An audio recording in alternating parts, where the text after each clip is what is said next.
Hello everyone, in this video I will review HoloISO.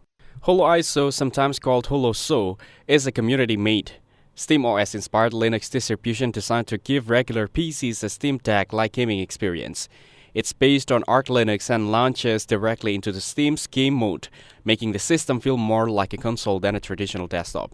Recently, the original version with the writable file system was discontinued and replaced with an immutable version, similar to Fedora Silverblue, where the core system is read-only and updates install as full system images. The approach makes updates more stable, but changes how users can customize this system. Some users have shared positive experiences, saying it delivers fast performance even if demanding games like Black Myth Wukong.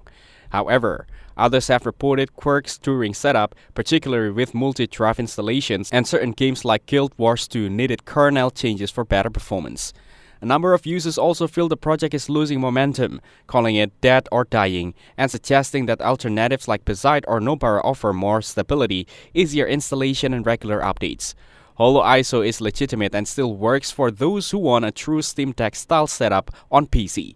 But with development slowing and better supported options available, it may not be the most reliable choice for long-term use. Thanks for watching. Don't forget to like and subscribe for more videos like this.